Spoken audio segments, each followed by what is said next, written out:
Hello et bienvenue sur la classe de fleurs pour une nouvelle vidéo. Aujourd'hui je te retrouve pour te montrer mon tout nouveau bullet journal pour cette année 2020 et partager avec toi mon organisation pour cette nouvelle année. Qui dit nouvelle année dit nouveau carnet et tu vas voir, j'ai opté, une fois n'est pas coutume, pour un modèle très Harry Potteresque. Je te montre? Allez, c'est parti!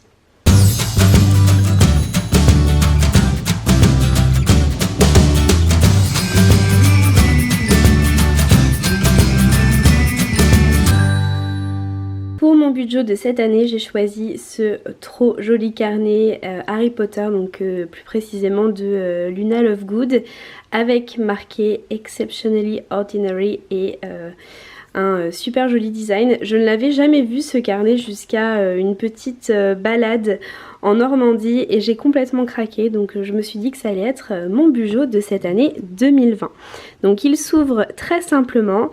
Et voici comment il se présente à l'intérieur. Donc on a ici la couverture. Et puis voilà, j'ai décidé d'attaquer directement sur cette double page. Donc avec ici une visualisation de mes 3 premiers mois, donc de mon premier trimestre de 2020, avec janvier, février et mars.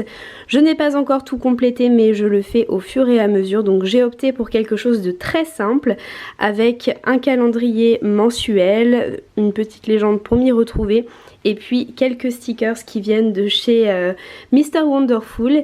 Et sur la page de droite, eh bien j'ai tout simplement écrit mon mois de janvier. J'ai refait mon petit calendrier qui est le même que celui-ci.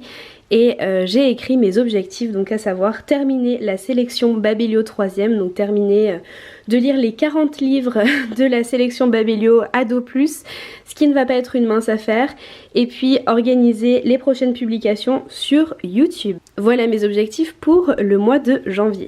Sur la page suivante, il y a un petit autocollant de chez Sardaigle puisque c'est ma maison et j'y ai ajouté un tracker pour mes lectures, donc j'ai mis les 31 jours du mois de janvier et je colorie les cases de tous les jours où j'ai lu, donc à l'heure actuelle j'ai lu tous les jours et je mets ici les livres que j'ai lus et tu peux voir qu'avec le défi lecture ça se remplit quand même plutôt vite. Et sur la page de droite, j'ai tout simplement décidé de mettre une jolie citation: commence chaque journée comme si ta playlist passait en boucle. On passe ensuite à l'organisation de ma semaine. Donc là c'était la semaine qui était à cheval sur le mois de décembre et le mois de janvier. Une fois de plus, j'ai opté pour quelque chose de très simple avec peu de décoration et qui se fait relativement vite. Et c'est le même design que j'ai choisi de reproduire pour tout le mois de janvier, en sachant que j'ai juste changé les couleurs de mes jours de la semaine. Je trouve ça très joli. J'y ajoute quelques stickers et ça me permet de m'y retrouver complètement. En général, je fais le dimanche pour la semaine suivante, comme ça me permet de rester organisée, d'avoir une vue d'ensemble sur ce qui m'attend la semaine qui arrive. Et c'est déjà tout pour cette première vidéo concernant mon bullet journal sur ma chaîne YouTube. J'espère sincèrement qu'elle t'aura plu. Si tu as envie que je continue la série et que je te montre ce que je fais jour après jour, ou plutôt mois après mois, n'hésite pas à me le dire dans les commentaires et à mettre un petit pouce vers le haut à cette vidéo. Si tu veux en savoir plus sur la façon dont j'ai commencé mon bullet journal, eh bien je te laisse aller en barre d'infos puisqu'il y a un article complet sur mon blog qui t'attend. Et quant à moi, je n'ai plus qu'à te souhaiter une belle fin de journée et à te dire à très bientôt sur ma chaîne YouTube. Ciao!